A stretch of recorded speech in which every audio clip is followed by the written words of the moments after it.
guys, as you can tell from the title, this video is going to be all about things you should know before coming to Korea. These are things I wish I would have known before I moved to Korea. Things that I think would just be helpful for those of you who are navigating your way throughout this country or are about to visit for the first time with very little to no background on life here in Korea. Preface. Within each of these points are sub-points that I think are worth mentioning. So even though number one is just number one, there are sub-points under number one. Without further ado, public transportation is absolutely amazing here. You can practically get anywhere in Korea just by commuting via the public transportation system. So whether that's a bus, metro, or taxi. Taxis are very affordable here. The base rate I think is 3,000 won. Get a public transportation card. They're less than $5 and you can charge them as many times as you want. You can use these cards for the bus, for the metro, for taxis, and you can even use these cards at convenience stores to buy stuff and select other retail little spots. I just can't imagine how you would navigate commuting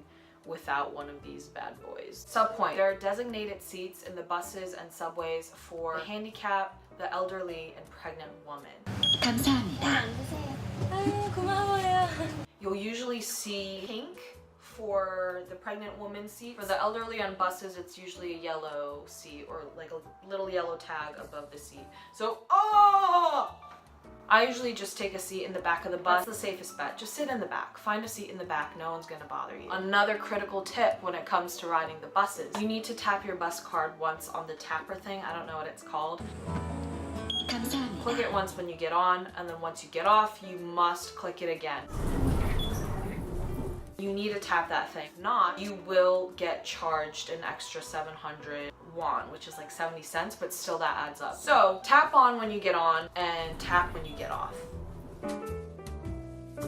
From the cars to the people to the buildings, everything is just kind of squished in this one little peninsula. So that's why in Korea, most people live in apartments. Most of the buildings are vertically inclined. We build up because we don't have enough space to build out. Apartments are actually considered much nicer. Also, another thing that I was very surprised by when I came here was that commercial buildings had multiple stories. So forget about the whole Western notion that stores and retail shops are just one-story buildings and they're just like single little spaces. Because of the space issue in Korea, we have to build up, like I said. So stores, services, for example, dentists, restaurants, bookstores, everything you can think of. These stores and retail fronts are on different stories of one building. So don't be sketched out if you're going to a restaurant or if you're going to a cafe and it's not on the first floor.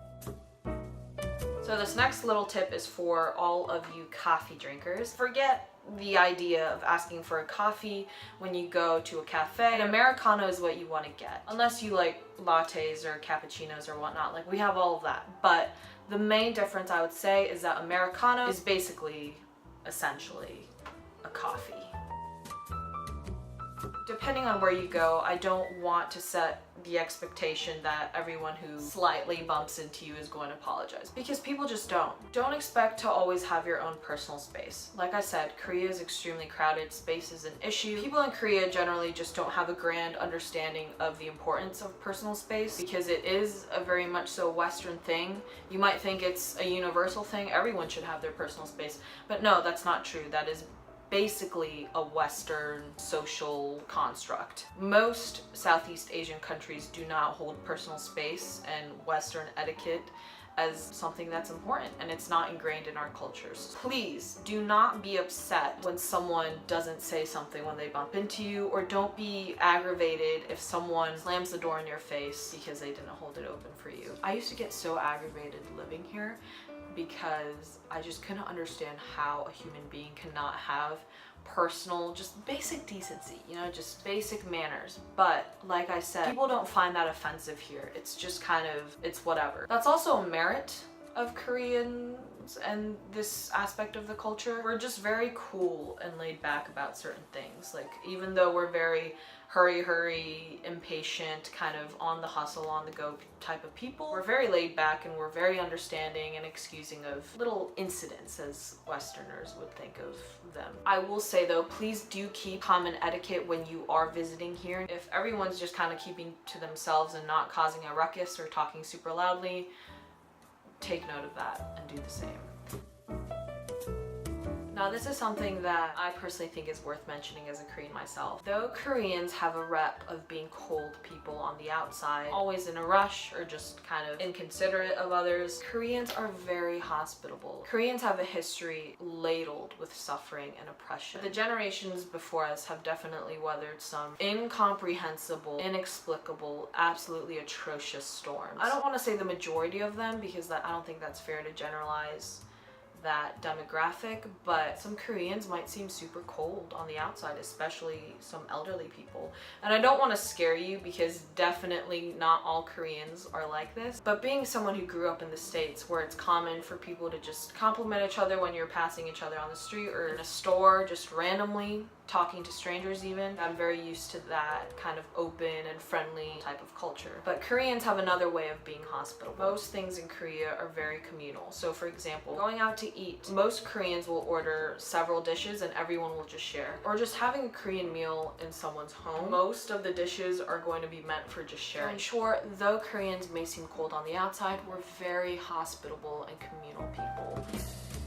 Korea is the land of convenience. There is very little to nothing that you can't get delivered straight to your door or delivered to anywhere, like anywhere that you are, whether that's a park, a rooftop, by the lake, wherever you are, you can get virtually anything delivered straight to you. Most places I've been to in the States and just abroad in general, most of the stores and most of like the businesses and whatnot and life in general seems to get super dead and dull and quiet once dinner time hits. In Korea, everything is so live and so vibrant for the most part. If you're not in a super rural area. Most things are open till very, very late. Growing up in the States, I was always used to paying for tips whenever I ate out. However, in Korea, that is not the case. You don't need a tip when you go out to eat. You don't need a tip when you get your nails done. You don't need a tip for virtually anything. It's absolutely amazing for consumers. It's obviously not the most ideal for those working in the service industry, but the notion of tipping is just it's non-existent in Korea, practically. A treat yourself. So this tip comes from my good friend Dami. So I know many of my friends from the States will come to Korea, myself included, and get their hair done, receive any procedures that they need, whether that's going to the doctors or whether that's getting their skin or acne fixed, and then they go back to the States because it's so much more affordable to do it here. I'm not saying buy like a $1,000 ticket to Korea just to get these things done, but if you are coming here and you would like an extra little treat, consider getting your nails done, getting your hair done. It's so much more affordable here. This is something that I'm still getting used to, even after years of living here. 9 times out of 10, cars will be first. This mostly applies to situations in which pedestrians don't have like a concrete right of way, so if they're not crossing the crosswalk and the light's green, please just take caution when you're crossing the streets, because even though cars should stop for you, not all cars do.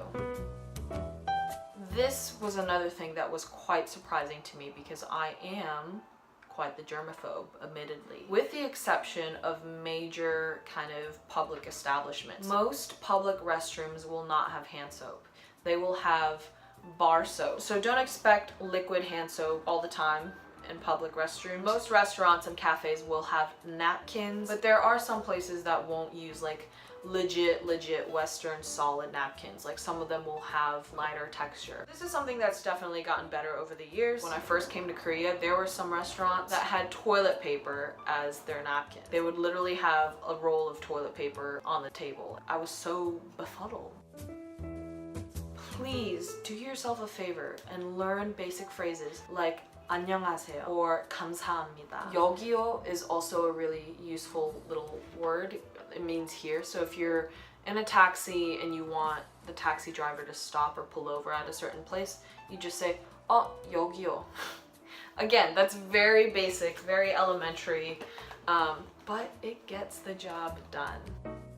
Korea is quite notorious for its heavy drinking culture, but a lot of Koreans, especially Korean men, smoke. And Korea's been getting a lot better about laws in terms of being able to smoke in certain places and not in other public places. But for the most part, secondhand smoke will be quite familiar. It's kind of a cultural thing. I don't know why or how it started. Just many people smoke here. And obviously the drinking culture is quite prominent here. It's just a social, cultural thing. It's embedded into our culture. Last point. There is so much to do and see in Korea. I cannot emphasize this enough. There is a plethora of fun activities that you can partake in here. Whether that's a raccoon cafe, sitting by the Han River and having like a picnic, going out to karaoke. Dude, just, I can't, like, there are so many things to do here. Like, I've never heard anyone say being in Korea was so boring. Obviously, it helps when you have friends. Friends and community make all the difference. But there is just so much to do and see here. So these were just some things that I think would be helpful for you to know before you come to Korea. And for those of you that are watching that are planning on coming, I really hope you enjoy your time here, and I hope that Korea leaves a great and lasting impression on you. 감사합니다. Howdy, mate.